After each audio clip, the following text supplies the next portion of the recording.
All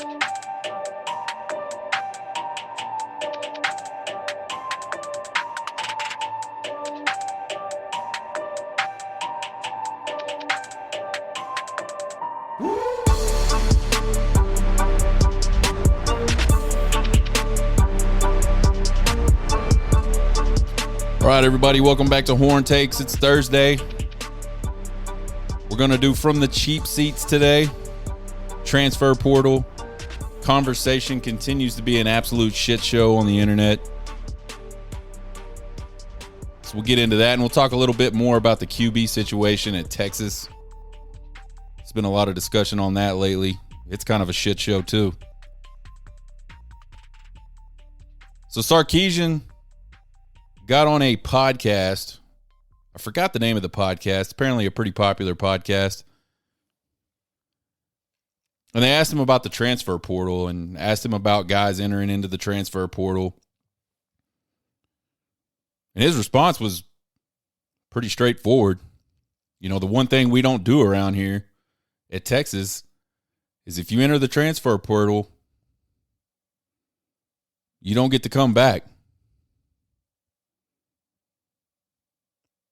And there was a lot of blowback on that on the interwebs. A lot of college football fans didn't really like that. I heard one guy mention that coaches get to leave for more money all the time. Why can't the players? Because that's really what the transfer portal is all about. Well, I think there's two reasons for the transfer portal. I think you have the players that are up and coming. You know, maybe they were late bloomers in high school, and but they were talented enough to go play Division I football or maybe Division I AA football, and then they grew up at some point. They developed themselves to a point where now they're good enough to go play at the bigger schools and cash in on some of that NIL money that everybody's talking about. So there's that situation, but then there's also the guys that wind up at school. They're highly rated guys at a high school, and they just can't quite cut it at the school they're at. And so a lot of these kids today, they want to move on the second they face any kind of adversity.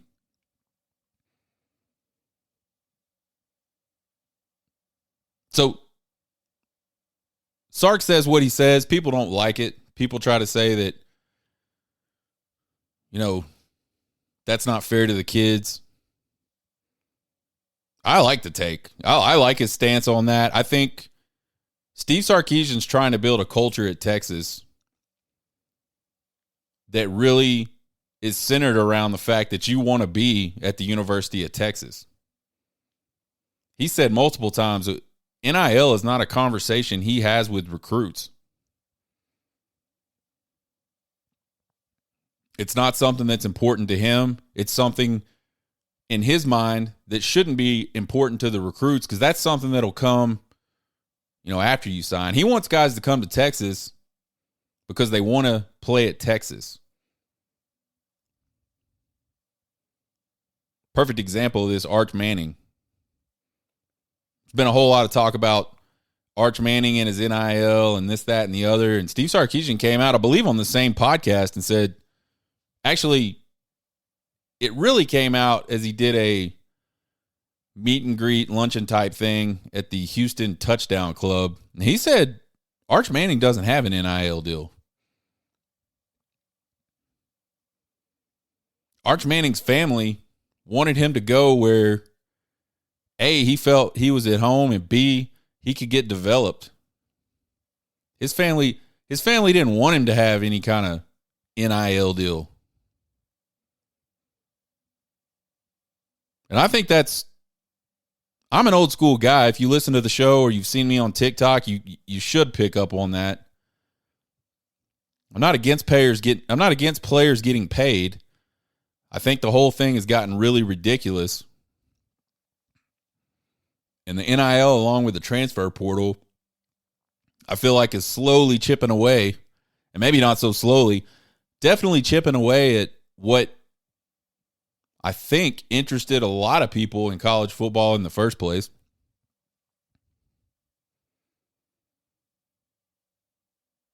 But these blue chip guys,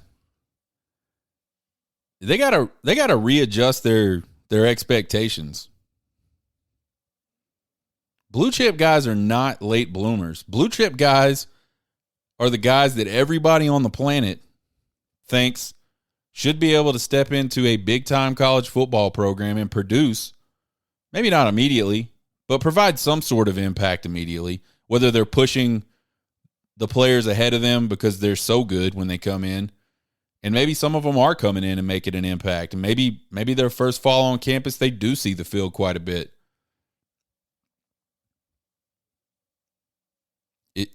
If you can't see the field, if you're a blue chip guy and you don't see the field your first place that you go to school, there's one of two problems. You're not really a blue chip guy. Or maybe you're really talented, but you don't put forth any effort. Or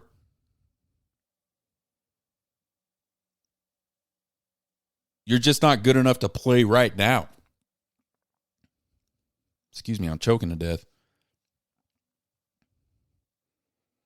Some of these guys have to wait. And there is like no appetite anymore for these guys to wait. So regarding Steve Sarkisian and his thoughts on the transfer portal, I'm 100% behind him there. If I was a coach, I would be the same way. And I would have that conversation. And he said he has those conversations. I assume those conversations go down somewhat like, hey, here's where you're at this year. Here's what you did during spring, or here's what you did during fall, or here's what you did this season. This is where we feel like you're at. This is what you've done well. This is what you've done not so well. And if you want to be in the two deep or a starter, here's the things you need to do that. I think the conversation probably goes like that. I have people that report to me at work, and I have those conversations all the time. And then at that point, players, for whatever reason, some of them decide to stay and gut it out, see if they can make their way because they love the University of Texas or they love the coaching staff. There's something that holds them there. And then other players say, I feel like I should be playing. I'm not going to get that opportunity here, so I'm going to go ahead and jump in the transfer portal. And by the way, there's nothing wrong with either one of those necessarily. I don't think kids are wrong for wanting to go to the transfer portal, but I also don't think if a coach has those conversations and the player comes to him and says, I'm going to go ahead and enter into the transfer portal and see what happens, I don't think there's anything wrong with the coach telling him, you got to do what you got to do. You have to do what's best for you, what you think is best for you. But if you go into that portal, there's no coming back to Texas. You don't get to go into the portal, spend a few weeks, decide that the grass wasn't greener, and then come back and try to join this team again. So I like it.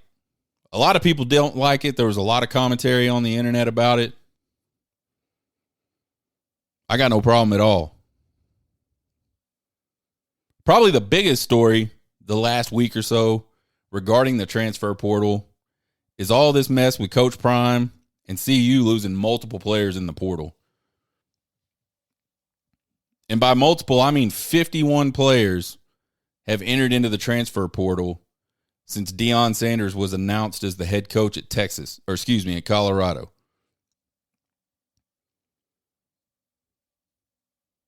I don't know. I think that's 51 scholarship players. So 60% of the scholarship players that Colorado is allowed to have decided that they don't want to be at Colorado. Or Coach Prime has decided he doesn't want them to be at Colorado. Now you hear Coach Prime tell it. He doesn't tell players they got to quit. I heard him say it. I saw a video of it. I doubt that's true. I doubt all 51 of these players, based off the conversations they had with the coaching staff, either right when he came in, right after winter conditioning or right after spring football just decided they didn't want to be at Colorado anymore.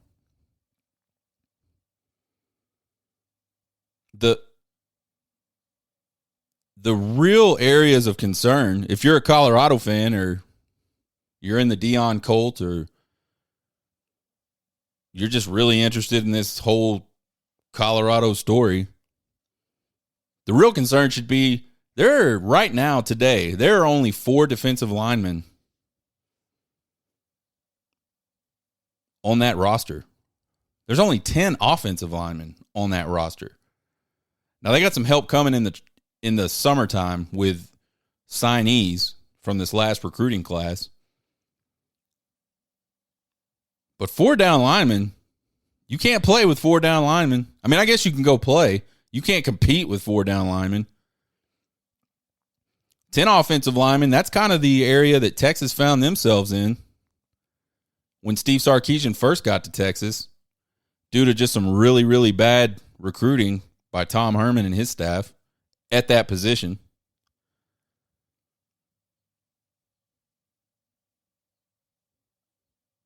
You win college football games. You win any football games. Well, probably not high school, but definitely college, definitely NFL.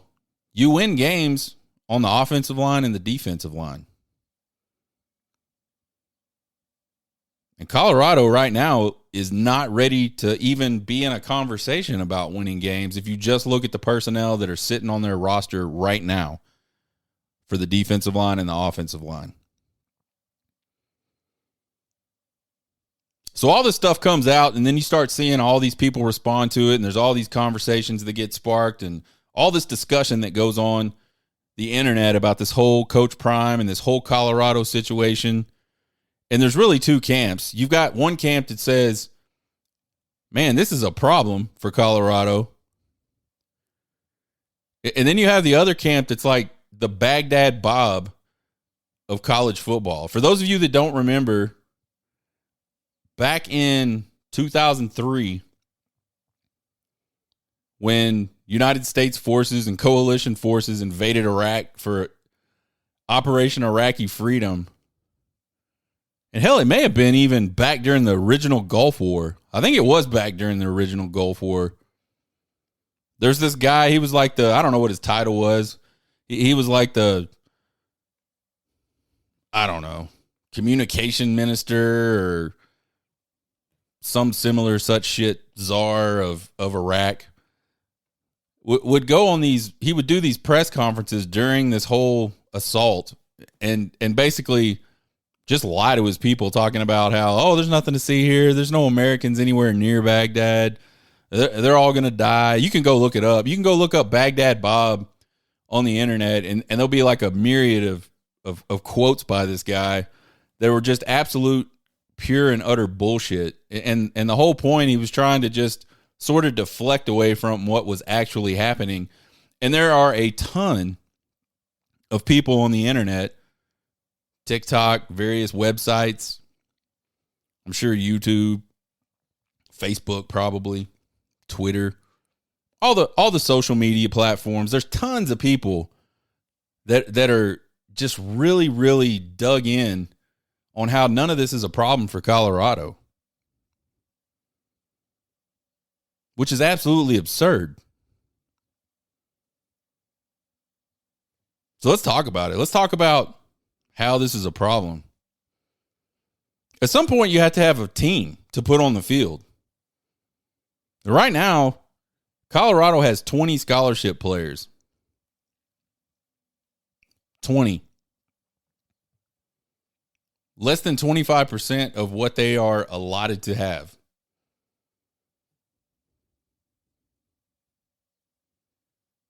You can't go compete with 20 players.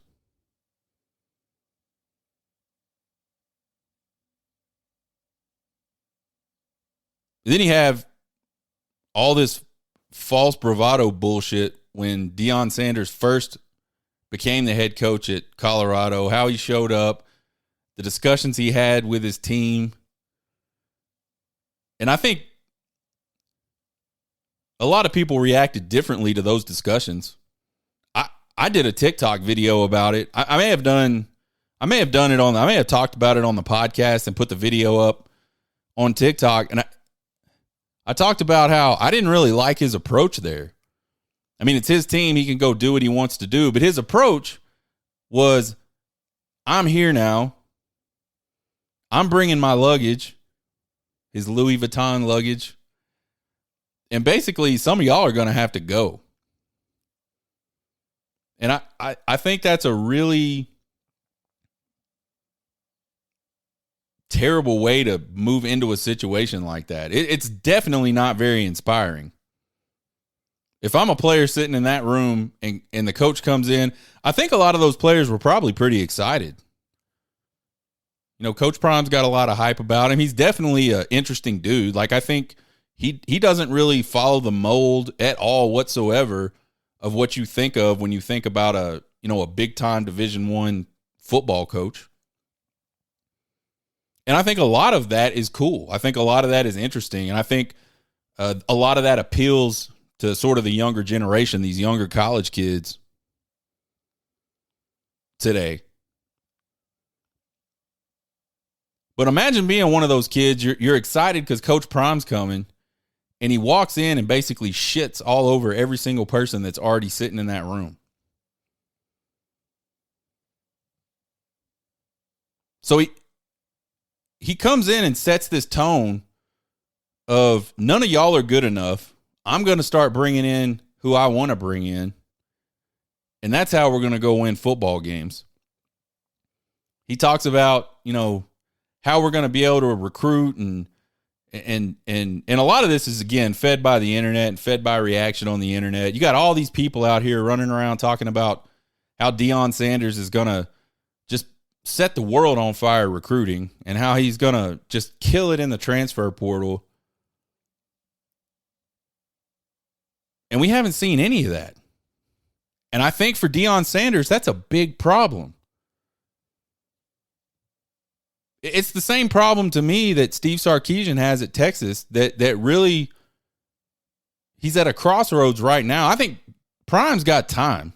I don't mean to say this like Prime doesn't have any time to correct these issues, but it's at some point, and I think Texas is at that point now as we head into this 2023 season, you got to put up or shut up. Sark came in and he was able to recruit all these guys, and he's been able to sort of sell his vision to all these pretty highly rated players. I mean, they've had 2 back-to-back top 10 classes. They've signed some really, really good players over the last couple of years. And in very strategic positions, very strategic spots where they needed to go sign players. They've been wildly successful at going and doing that. But I don't know how much longer Steve Sarkisian can go into someone's living room or go check somebody out at their high school and have the conversation that we're building something special here at Texas without actually going out on the field and starting to do some special things. So for Coach Prime, he's still got time, but he can't live on this hype forever. He's going to have to actually go out on the field at some point and win some football games. And with 20 guys on the roster right now that are scholarship players, and the few that are coming in over the course of the summer, he's not going to be able to take that team, put that team on the field this fall, and compete at all. Everybody's been talking shit about how Colorado was 1-11. If he takes the shit he's got right now and puts it on the football field, they're not going to win a single game.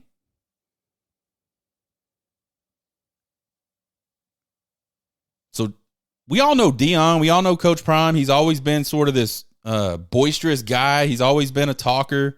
And again, I don't think there's anything wrong with that. But you got to back that up. And right now, he's not backing that up. And as much as he wants to sit back and pretend that he knew all this stuff was coming, there is no fucking way on planet Earth in this universe that anybody expected what has happened since their spring game. He is an absolute Baghdad Bob mode right now, and so are all the members of the Deion cult. They're trying to deflect. They're trying to pretend like it's not as bad as it actually is. And in fact, they're trying to pretend like this is all great. This was the plan.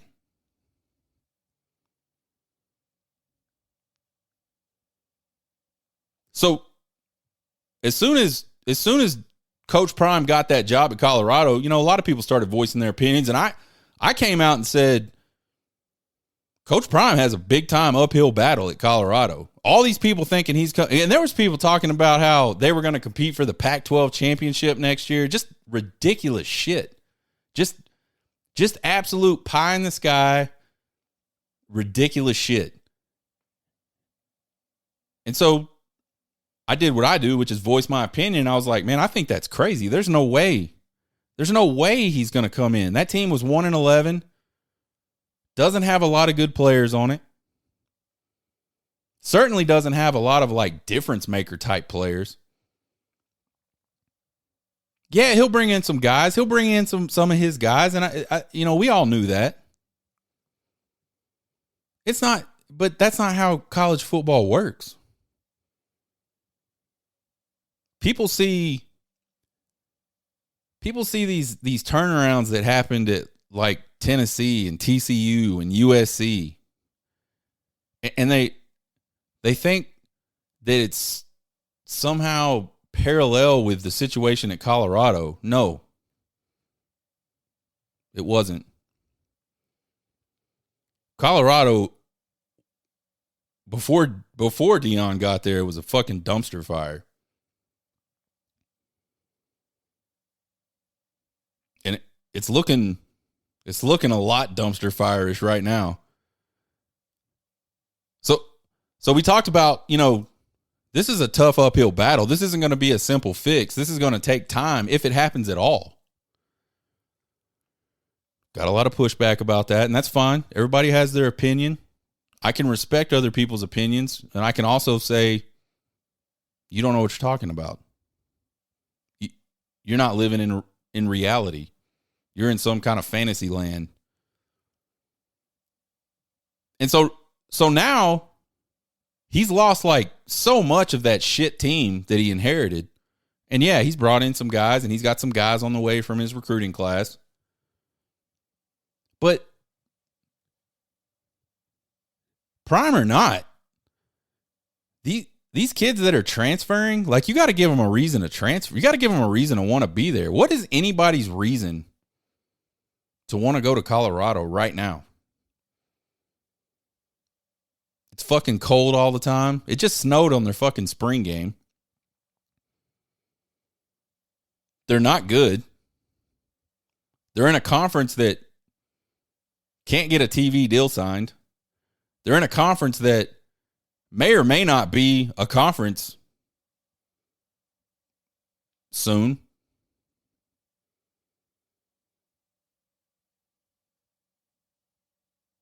It's cold. It's Colorado. There ain't shit to do there unless you like to ski,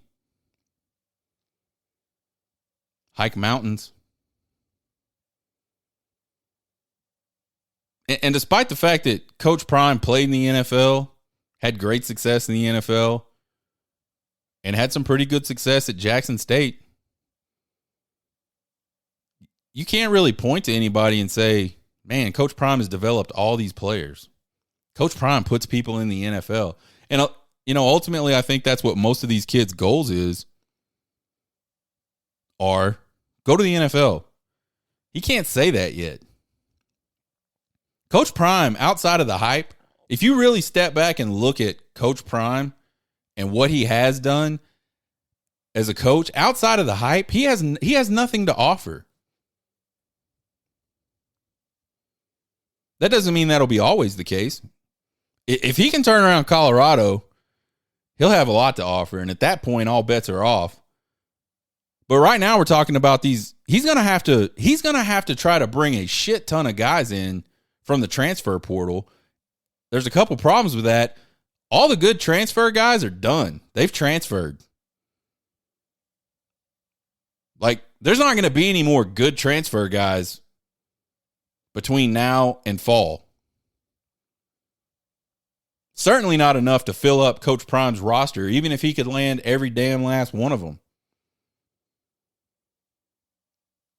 The guys that will transfer between now and fall, a lot of those guys have really small windows of time left to play football. Do they really want to go be a part of a program that's not proven, is in a bad conference, is in a conference that may not even be a conference soon, is coached by a guy that really hasn't proven he's a good coach,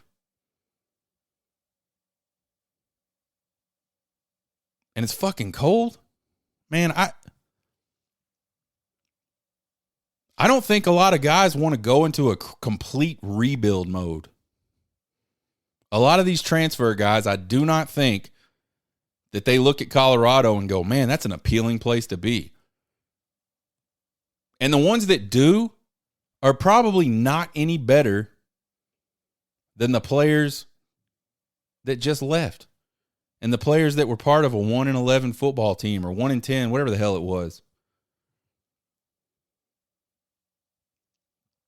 He would have been better off keeping all the players off that shitty team because at least they would have been a team. He's not even going to be able to build his team. If you work in the corporate world at all, or you've been a part of any kind of sports teams or just any kind of team, and team is a group of people that are working together for the same goal, in my opinion. If you've been a part of a team, you understand that trusting your teammates, knowing your teammates, understanding your teammates' capabilities, all of those things go into having a cohesive team. He's not going to have any of that. He's going to have a few weeks with these new guys that are coming in this summer, plus whoever he can figure out to come there in the transfer portal. He's going to have a few weeks to try to get all that accomplished, plus install an offense, plus install a defense, plus figure out who's playing what positions to get ready to go to Fort Worth to play TCU the first week of the season in September.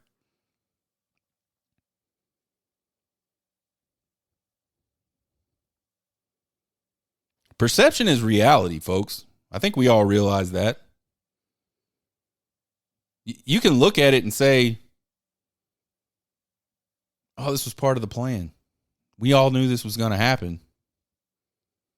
But the perception is that Deion came into this as a great team builder, as a great roster builder.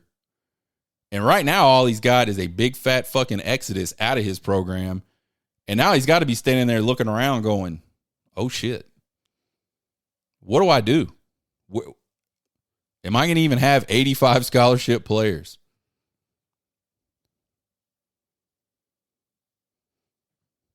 That's got to hurt him with guys. I feel like that has to hurt him with any remaining transfer portal guys.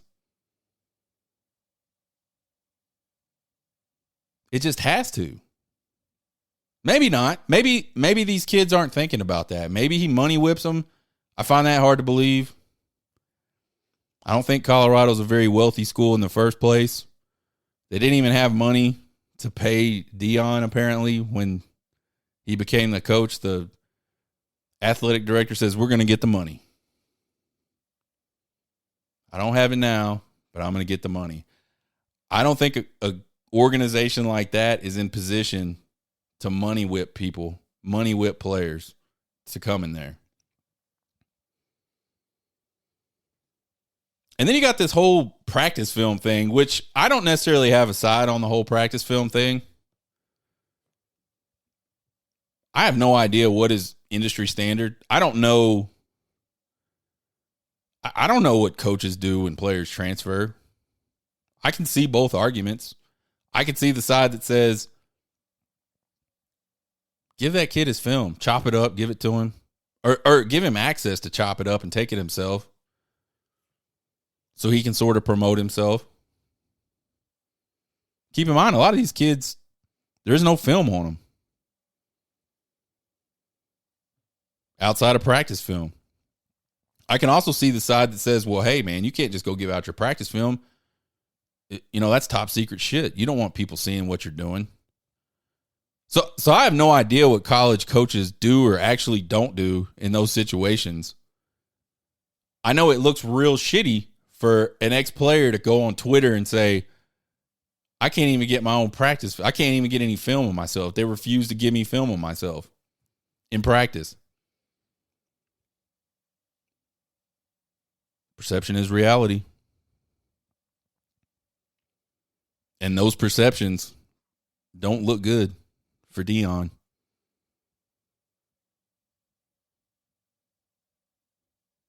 So there's just a few of the problems that any sane person that's not just a 100% lifelong, lifetime member of the Deion cult should be able to see and understand.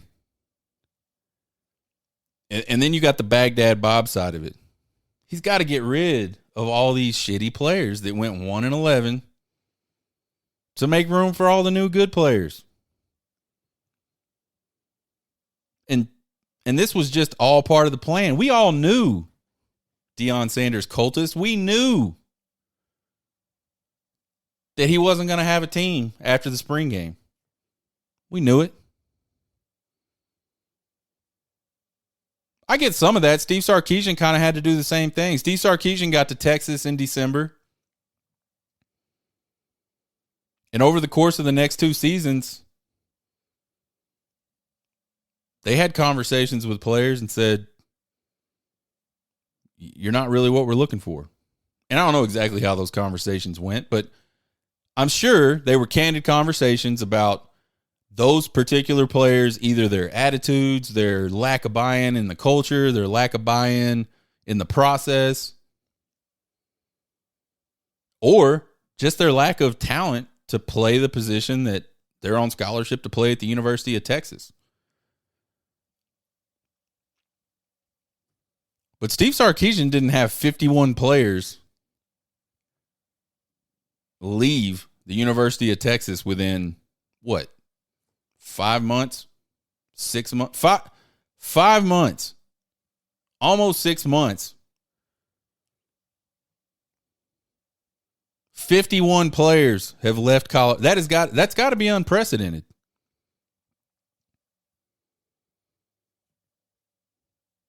When all the math is all mathed out and said and done, they got 61 scholarship players that should be there for fall camp. You can keep 85. So where the hell is Deion Sanders going to find 24 guys that are good quality players that can help that program between now and fall camp?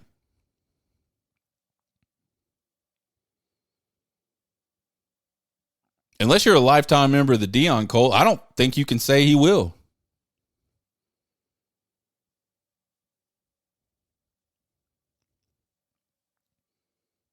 But man, they're all out on the internet now with their hands up. Nothing to see here, folks. It's all part of the plan. We knew this was coming. The other thing, he's not losing like just bad players. There's some guys in that list of 51 that Deion Sanders was going to depend on this fall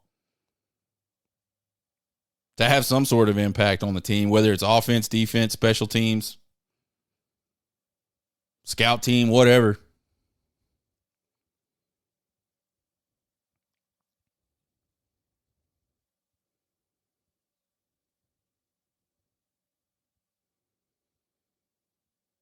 The cult of Deion has its collective head planted firmly in the sand on this.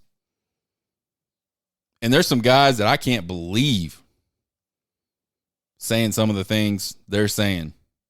And some of this stuff is like real recent. It's not post 51 total players gone, but we're talking 30 something, 40 something players gone. Joe Klatt. Joe Klatt's a guy that I like Joe Klatt. I think he's got a good read on football 99.99% of the time. I like listening to him. I like the way he breaks things down. I think Joe Klatt, to me, Joe Klatt is what Kirk Herbstreit used to be a million years ago when he broke onto the scene as a college football analyst. Just a really level-headed, took time to step back and analyze what he saw, and did a really good job of helping people understand what he saw. And I think that's Joe Klatt, again, 99.99% of the time. But he just said the other day, he thinks Colorado's going to win 6 games next year based off of what he saw in the spring game. Now, I don't watch Joel Klatt's podcast all the time. I see snippets of, what gets thrown up on TikTok. So I have no idea if he's sort of backpedaled from that statement. I don't know how he makes that statement at all. Even if none of this shit happened, we're talking about a 1-11 team. Talking about a coach that, again, he went to Jackson State and he had some success, and that's great. You can't count that against him. But Colorado is not Jackson State. Division I football is not Jackson State football. It's not, that's like saying, oh, this coach did really good in high school. He's gonna automatically kick ass in college. Or this coach did really well in college. He's going to be great in the NFL. Nick Saban. It just doesn't work that way.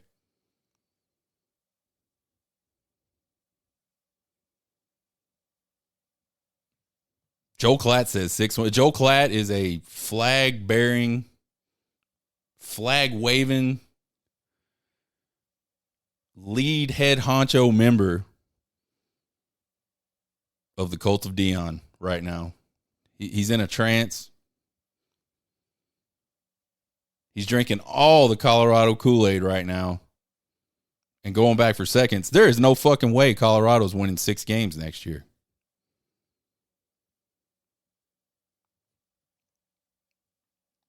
Then there's a fairly predominant TikTok guy. He was actually the inspiration for my Baghdad bod comparison. I kept seeing this guy's videos, and that's the first thing that popped into my head was, Jesus Christ, this guy, he's the minister of bullshit for the Colorado Buffaloes football program. I have no idea if he's affiliated with college football or Colorado football, and I'm not going to dime him out by name at all. But this guy's running around. This guy's running around making TikTok after TikTok, just shooting down any criticism whatsoever of Deion and the situation that Colorado's in right now. If he wasn't talking, his head would be completely underneath the ground, just hiding from the reality of what the situation is.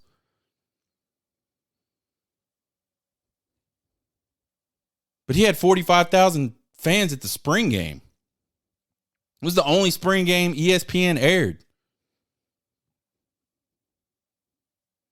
It's all hype, man. It's all bullshit. ESPN knows they could sell that shit because they knew Deion's going to go out there in a fucking cowboy hat and some sunglasses and whatever the hell else. He's probably in a fur coat. I can't remember. I saw his ass dancing out on the field. I didn't actually see the game. I've seen clips of all this on TikTok. It's a fucking circus. They're selling a circus. And right now, that's all Coach Prime has is fucking circus. And the problem with having that and only having that is people eventually realize it's just a circus. If there was any other coach in this situation, in any other school in this situation,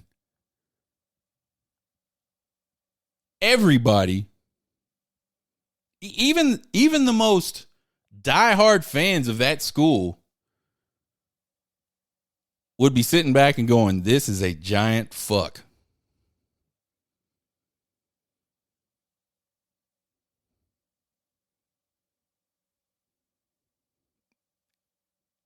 But they're not, because Coach Prime, man. Prime time, baby.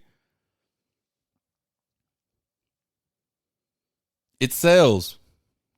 There's enough of y'all out there that have not figured out that it's just a circus with no substance. Y'all are eating this shit up. By the way, I don't understand why Deion Sanders gets to go sit in a press conference inside with his sunglasses on and nobody says shit about him. But the second I wear sunglasses every single time I do a podcast or stream live, people always get in my comments and talk shit about my sunglasses. It's bullshit. So if it's not completely clear to you at this point, my opinion is Colorado is 100% in a really bad spot right now. Coach Prime is in a really bad spot right now. He's in a spot that, despite his "this was the plan, we knew this was going to happen" attitude, he did not know this was going to happen. And yeah, he's got some good players to come and follow him to Colorado. Some of those players have already entered the transfer portal.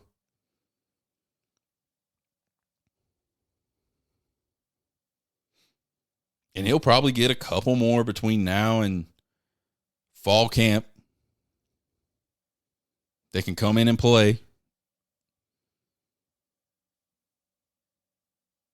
But Colorado's going to struggle to win many games. They definitely ain't winning 6.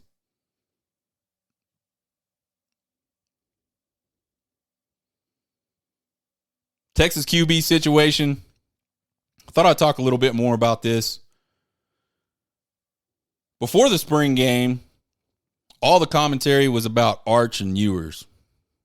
There's all these knuckleheads out there talking about Arch Manning's going to come in and take the starting job from Ewers. And I'm sitting back saying, no, he's not. It's a totally different game. The knock against Arch Manning, in my opinion, is the level of competition he played against. And that doesn't sit me well with most of my Texas brethren, but I think it's a valid concern, and I thought it was a valid concern during his recruitment.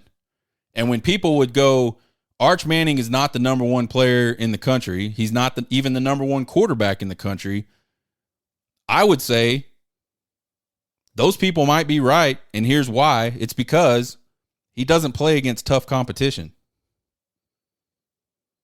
So I knew that the jump that Arch Manning was going to have to take to go from the competition he was playing against in high school and be in any position to seriously compete for any sort of playing time, much less outright winning the starting role at Texas, the odds of that were going to be very, very long. Despite all that, you had all these guys that thought Arch was going to jump Ewers. Despite the fact that his family and Arch Manning said, our plan is to redshirt. We want a redshirt. And despite the fact that Steve Sarkisian said, right now the plan's to redshirt him, but we're going to let this thing play out. Despite all those things, there were still people that were 100% convinced that Arch Manning was going to beat out Quinn Ewers. After spring, the new and this is Texas fans. Texas fans are notorious for creating QB controversy when there's not a QB controversy. I would never want to be the starting quarterback at Texas because 98% of the fan base thinks the guy behind you is better. almost every single time. But after the spring game, there was all this talk about Malik Murphy. And I talked about Malik Murphy on the show last time we did From the Cheap Seats, which, by the way, is our show for football. Got multiple shows on this podcast. I love Malik Murphy. I think Malik Murphy has an amazing arm. I thought he did really well in the orange and white game. There's a lot of potential there. I said way back during the fall football season that I think Malik Murphy's going to end up being a transfer guy, and somebody's going to get a really good football player in Malik Murphy. A guy that can step in and, lead a football team, go win some games for you at quarterback. As much as I like Malik Murphy, he has no experience playing college football. The entirety of his experience is in practice, warm-ups for games, and a few series in an orange-white game. That's it. And if you think Quinn Ewers was a really good prospect, and you watched Quinn Ewers struggle mightily at times last year, you have to do the same thing for Malik Murphy. And you have to think, man, he's got all the tools, but he has no experience. I don't want to see that again. I want to see some continuity at the quarterback position. Now, if fall camp happens, certain things happen during the season, and Malik Murphy or Arch Manning could step in there and do better than Quinn Ewers and demonstrate that they can play better than Quinn Ewers to Steve Sarkisian, because that's all that matters. What we think doesn't matter. If that happens, then, man, that happens. I'll support that guy. I'll support Arch, or I'll support Malik Murphy. I thought there were times last year where Steve Sarkisian should have taken Ewers and sat him on the bench.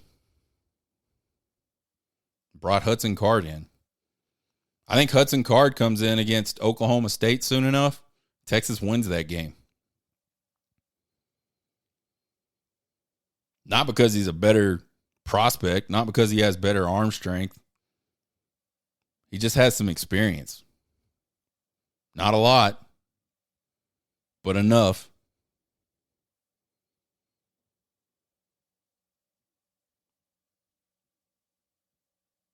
Sark kind of put all that to bed right after the spring game. He comes out and says something to the effect of, Quinn Ewers is clearly our guy. So unless something happens, he's the starting quarterback at the University of Texas. And that's the first time for me that Steve Sarkisian has said something publicly that I didn't really think it was a good thing to say. Steve Sarkisian talked all leading up to spring practice and all through spring practice about the competition. Everything's an open competition. If Arch can come in and win this job, that's what we want. We want these young guys to push the guys that are ahead of them. We want everything to be a battle. We want people to earn everything they get. I think that's awesome. That's what things should be on a football team. There should be no promises. There should be no, this guy's been with us for 2 years as a starter. That means he's automatically a starter next year. Bullshit. If you're not leading open competition every time you can in a college football program, then I think you're doing a disservice to your college football program. You're going to wind up with a group of entitled people that just aren't very competitive. I think that's one of the reasons Texas ended up where it ended up.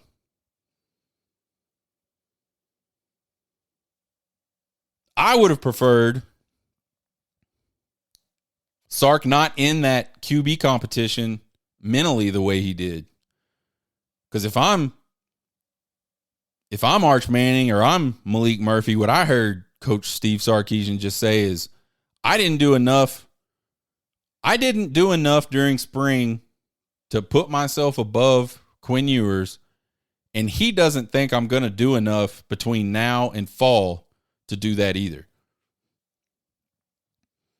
Now, of course, we all have personal responsibility. We should all want to go out and push ourselves and continue to push and really make him change his mind on that. But mentally, even that is different than, hey, this competition is wide open and we don't make promises here. And whoever comes in and takes this thing by the nuts, that's our quarterback. That's what I would have preferred him to do. I don't get to make the rules, and that's fine. All in all, I think the QB situation in Texas is cut and dry. I think Ewers is that guy. I mean, I don't think there's a competition, despite the fact that he said we've got an open competition, and despite how well Malik Murphy looked in the orange and white game, I don't think he's not ready to push Quinn Ewers legitimately for the starting job. And Arch Manning certainly is not. Despite all the ridiculous and wild expectations that were heaped upon him by a lot of guys that, aren't even Texas fans, to be perfectly frank.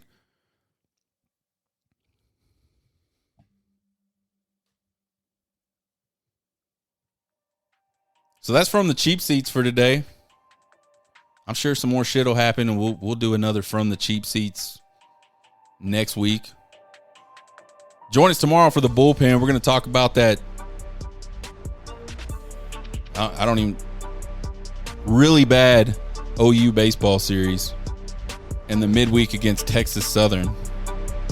Subscribe to the podcast anywhere you listen to podcasts. If you don't want to subscribe, you can go to horntakespodcast.buzzsprout.com and find all the episodes. Subscribe to the YouTube channel. You can find me on YouTube, TikTok, Twitter, and Facebook at Horn Takes. You can email me at horntakespodcast@gmail.com with all your comments, questions, concerns, and criticisms. I love them all. You guys have a good weekend. Hook 'em.